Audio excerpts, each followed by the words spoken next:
Is this car worth it? What's up, you guys? One LE Dave checking in right here. We back with another video. I wanted to make this video today for anybody that's interested in looking into buying a 5th gen Camaro. Just some things you need to know, what to look for, all that sort of thing. As you can see, if you are new to the channel,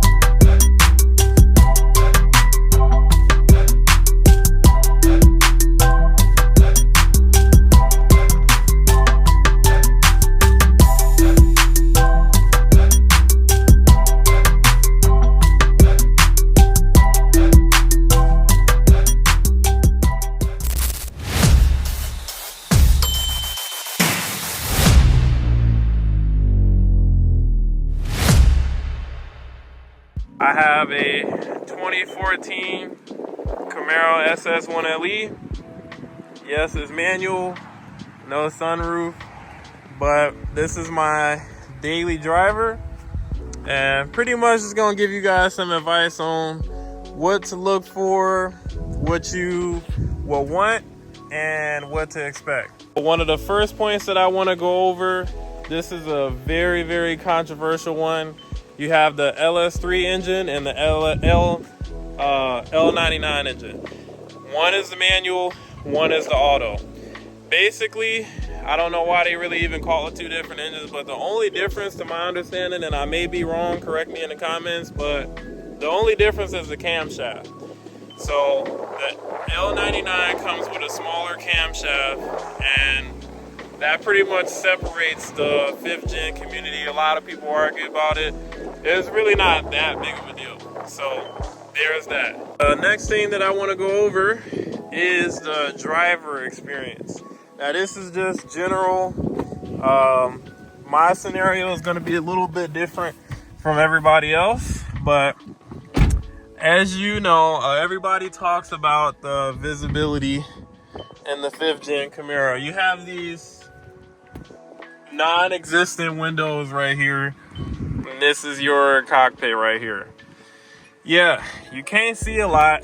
Definitely not the best, but if we're being perfectly honest, I would not consider this a factor of whether you should get the car or not, just because of the fact that it really isn't that bad. Sure, it's not as great as your typical Honda CR-V. You can see all 360 around the car, but it's really not that bad. Like, you learn the size of the car and you just learn to work with it and get used to it. It's pretty simple. So honestly, in my opinion, I wouldn't even consider that a factor of what to consider or whether you should buy the car or not. So the next thing we're going to touch on is looks and comfortability. So from a look standpoint, obviously mine is modified or whatever, so mine isn't necessarily a stock Camaro, but I'm sure even if you aren't really into Camaros, we can all just look at this car and agree that this thing looked pretty good. I mean, I'm not trying to say that I got the best looking car or anything like that, but like, I feel like this car looked pretty good. There are certain models of the Camaro that look better than others. So for example, mine is a 1LE. Most stock 10 through 13 SS's. Before I even say this, don't hate me in the comments. I love all 5th gen Camaros, but the main front bumper of the 10 through 13 Camaros, I'm not really a big fan of them. I really like the 14, 15 models better, and I also really kind of like the ZL1 bumper, which most of us do, and most of us upgrade to that bumper. So I think that it looks great. It's really easy to drive. Touching on the comfortability factor, so let's get back in the car. Don't even flame me in the comments. This is my daily, so I got stuff in the car. Comfortability. If you get the 1LE, you get these bucket seats. These are worth a pretty penny. They only come in the Z28 and the 1LE. I believe they may come in the Z01, I'm not sure. But here's a better look. And then we have the back seat, which I have some work stuff in there. The regular SS seats, I don't really think are the most comfortable. Me personally, I'm not a big fan of them. I would upgrade the seats and put a different one in there if it was me. But I would say the car is a 6 out of 10 in comfortability. Me having the bucket seats and the Alcantara steering wheel is pretty good. Obviously, it's not the best interior in the world. It wasn't meant for that. It's meant for the motor. So when you buy this car or you're looking to buy this car, you got to keep in mind what it's intended for. So you don't buy a Camaro and be looking for an interior that you would get in a Benz. You know what I'm saying? You got to be realistic here, and that's what a lot of people try to harp on, is the fact that it's a lot of plastics and the interior ain't as nice as the BMWs or whatever like that. It wasn't meant for that. It's meant for the motor and looks. The interior isn't trash, but it's not the best. What I would personally rate the interior, I would give it like a 5 out of 10. It's not bad. It's not bad, but as you can see right here, like I said, it's not the best. The shifter is really nice. The radio is 2014, so I don't have Apple CarPlay. It's not the greatest. One of my biggest pet peeves is this right here. So my cup holders are in the same line as my shifter. So I'm trying to shift. That means no cups here. You can put a cup in the back and get away with it, but a cup in the front, it's almost impossible to shift. The steering wheel is pretty good. The gauges, you got gauges down here, cool dash, all that good stuff. Mirrors you can barely see out of. Blah, blah, blah. Now the performance. Here's what I'll say about the performance. Nobody is new to Camaros. Everybody know Camaros are fast. They sound great. And I will throw in some clips of maybe me doing a burnout and a donut up here just so you guys can hear the car. They sound amazing. When you put some exhaust work into this car and open up the exhaust and add performance mods, this thing is crazy. It sounds really good. It's easy to work on. It's good for building power. I would say that in the performance aspect of things, I can't talk. The performance aspects of things, this car is meant for the track. So yes, you can drag the car. Yes, you can do pretty much everything else, but this car is meant for the track, at least in the 1LE scenario. So the handling is great. The it's like almost a 50-50 weight ratio with the 1LE. I can't really tell you about the regular SS. I haven't owned one of those, so it's a really, really good, well-balanced car, and the torque is really, really good. That's one of the most fun things about this car, is playing with the torque. You got plenty of low-end torque. Like I said, it sounds good, and you're getting plenty of miles per gallon, even if it is only 12. I, however, because of my specific setup, can get up to 28 miles per gallon, and if you haven't seen that, I'll link that in the short. But I get pretty good gas mileage out of this thing too, so we'll even add that into performance. The next segment is which model to buy. So as you can see, this is an SS. My personal recommendation, don't get on me in the comments. I don't have any problem with the V6s or 4-cylinders. My personal recommendation is to get the SS model. If you can't go straight for the ZL1, it's no problem. Get the SS model. This is the same motor in the 5th gen, at least. This is the same motor as the ZL1. It's plenty powerful, and you will not be disappointed with this car. There, in no case will you be disappointed with this car. I was saying earlier, you have submodels. So you have the 1SS, 2SS, and both of them can come with the 1LE package. Basically, here's how it goes. The regular SS, 1SS, you get whatever features, base features. The 2SS, I believe you get the heads-up display. With the 5th gens, they are pretty affordable as is, since they are already pretty old. I would just say get a 2SS if anything. If you're gonna go as low, get a 2SS. If you want to take it a step higher, I would get a 1LE. The 1LE is the next best thing you're gonna get between the ZL1, Z28. They both basically combine parts from both of those cars together, and that makes the 1LE. So the 1LE is faster than the regular SS stock. It comes with bigger tires. When I bought the car, it had 34K miles on it, and it came with 285 in the front, 305s in the back. Now, having those bigger tires is a huge advantage. So, in other words, the regular SS and 2SS, I believe, they both come with 265 and 275, which is not bad, but it's pretty small. I'm like on a trail, by the way, so it's like windy or whatever, so sorry about that. But basically, the tire sizes make a really big difference. Believe me when I say that. I have plenty of 5th gen buddies. We've tested it out, raced, all that good stuff. In my personal experience, the tires make a big difference. You want to put some nice size tires on there. And everything you're going to do to your SS to build power with it likely already comes with the 1LE. So for example, when you boost, you do fuel mods and all that sort of thing. This comes with the ZL1 fuel pump on a non-boosted car. So if I were to essentially bolt a supercharger kit right up from a ZL1, it could work out on this car. So there's that. All I'm saying is buy the 2SS minimum, and if you want to get the best middle ground bang for buck, get a 1LE.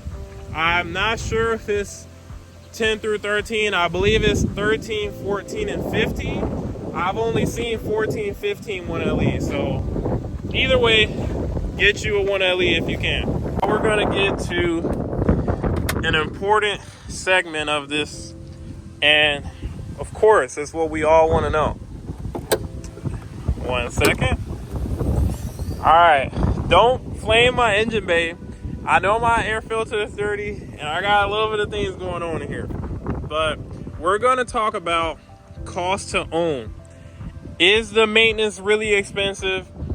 How much does it cost to own this car realistically? We're talking about a muscle car here. So we're talking about tires, and we're talking about oil changes, all the other maintenance items. So here we go. Let's get started. For one, the LS3 takes 8 quarts of oil. So normally at the dealership from GMC, they were charging me about 80 to 90 bucks for an oil change, which isn't that bad in the sports car world, but I personally would never recommend going to the dealership just because the dealership actually broke apart on my car. So that's what that tube that's just sitting there is. So essentially, you can get your oil from Walmart for about 70 bucks, do an oil change and filter and all that good stuff. Really not that expensive. It's very easy to do an oil change. If you don't know, I actually made a video on my YouTube shorts of me doing an oil change, so you can check that out if you want to. But essentially, oil changes are like 70 bucks if you do them yourself, and you'll pay anywhere from 80 to 100 going to the dealership getting an oil change. Tires, so 265 and below, you can easily access and get them at tire shops and stuff like that, and it's really not bad. You probably gonna be looking at a few $100 to get like the 265s and stuff like that, but that's if you're buying tires brand new. What I recommend is getting you a cheap tire plug. So, quick little story. I used to pay $1,300 for 2 tires, and that's for my 2 305s and basically $1,200 to $1,100 on the 285s in the front. I got me a cheap tire plug. I don't pay more than $250 for my tires, mount and balance, and installation. But that's just me because I have a tire plug. So look into your area before you buy a car and see if you have used tire shops. Learn how to inspect the tires, and I promise you, you'll love life. Next thing we have to talk about that's just as important. You know we was gonna get here. It's gas. Obviously, this is a V8. 99% of you guys are not buying this vehicle for gas mileage. So if this doesn't matter to you, feel free to skip ahead, whatever. I'm gonna just be straight up with you right now. It's not great on gas. Stock, I was getting about 12 miles a gallon and filling up basically every day, or not every day, but every 2 days basically. So again, if you're buying this car expecting to get great gas mileage, go ahead and get the V6 or the 4-cylinder. Ain't nobody blaming you. But basically, it's not that great. Now, if you guys want to know how I got my car to get 28 miles per gallon, let me know down in the comments. I'll do a story time and let you know about the whole ordeal that came about for me to get to that point. But essentially, cost to own is not bad on this car. It's so easy to mod the car.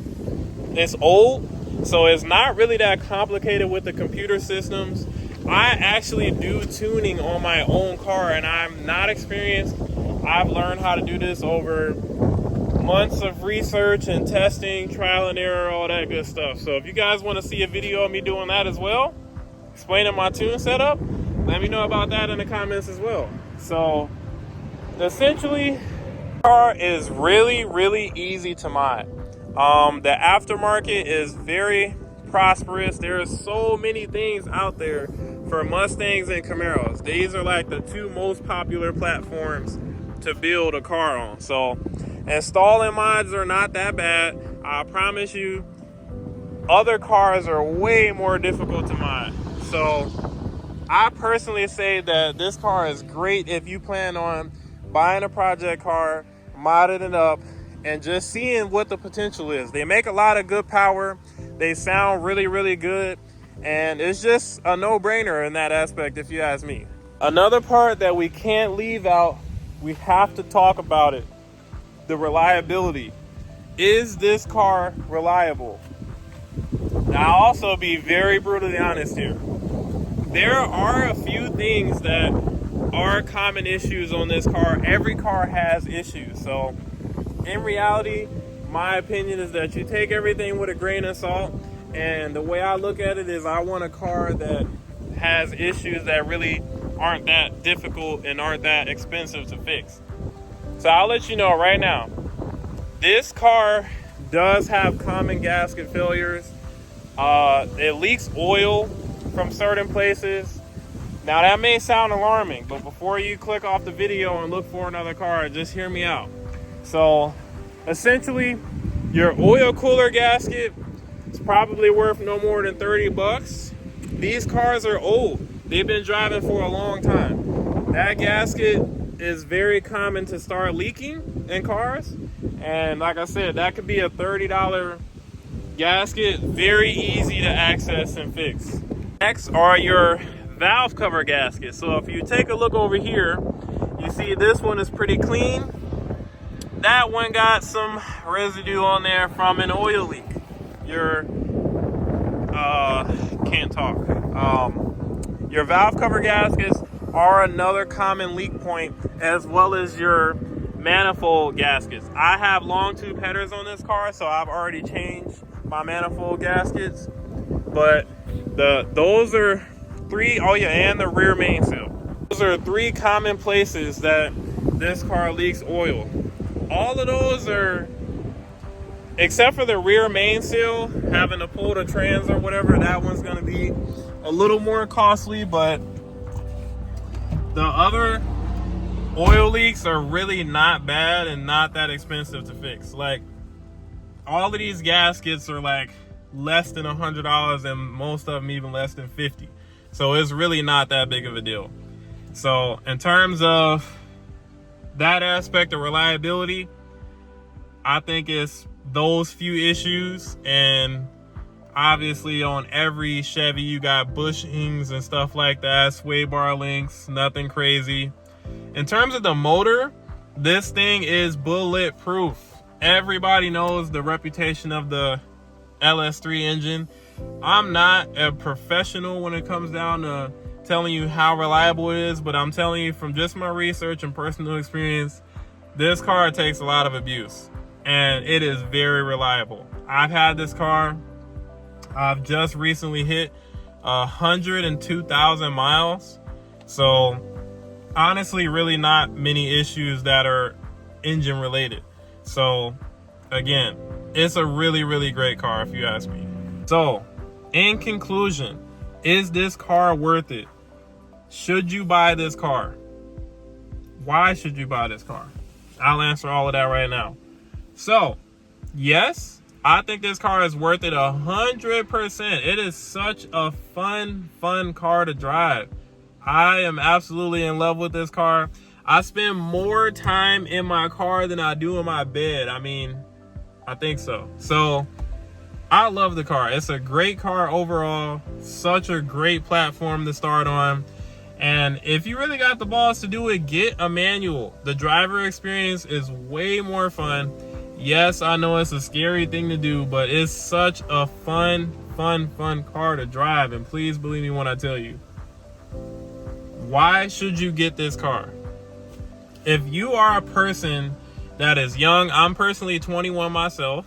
If you're a person that's younger, you want to drive a car that's faster than a Scat Pack, and you can beat Mustangs from your generation, and you'll have a little bit more trouble with the Mustangs because nobody running around here stock nowadays. But if you want to be faster than a Scat Pack, bro, get a Camaro, bro. I'm just telling you. Scat Packs are slow. This is a 10-year-old car now. It's 2014, but I'm still whooping Scats. So my Dodge guys, don't even go crazy in the comments. I love Hemis. I love Scats, Hellcats, all that good stuff. But I'm not gonna lie, bro. My car 10 years old, bro, but I'm still whooping Scats. So we just gonna leave it at that. But yeah, this car is great. It's fast. It's really easy to build and tune. And if you take the right steps and take care of the car will take care of you. So if you guys learned anything from this video or enjoyed this video, let me know down in the comments what you think. Do you think this is a good car to buy based off of what I told you, or do you think that you should look at something else? Let me know how you feel about it. Now, I'm gonna do some exhaust clips so you guys can hear the car, and I might throw a little donut in there real quick, but then I gotta go and hit the scene because it is like some people over there. But yeah, let you guys hear what this thing sound like. It's great. All right, we get ready to start the car. I'm gonna go to the front and the back so you can hear it from all around.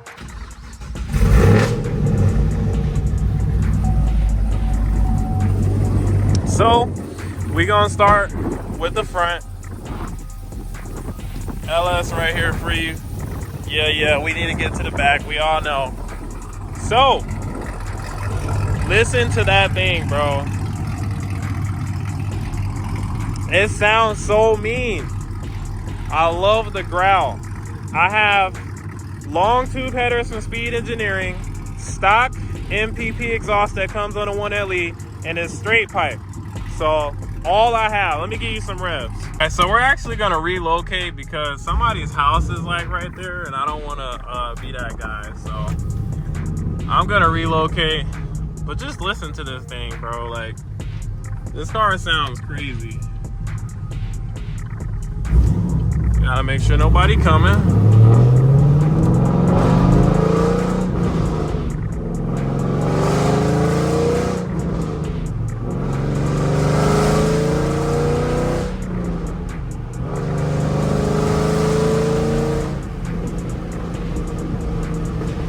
Sounds amazing. Listen to the pops and bangs.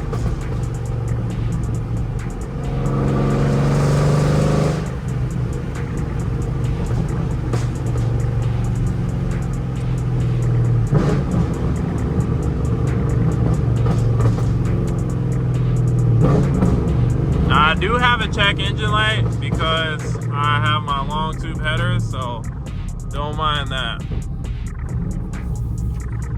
Here's a pretty good spot.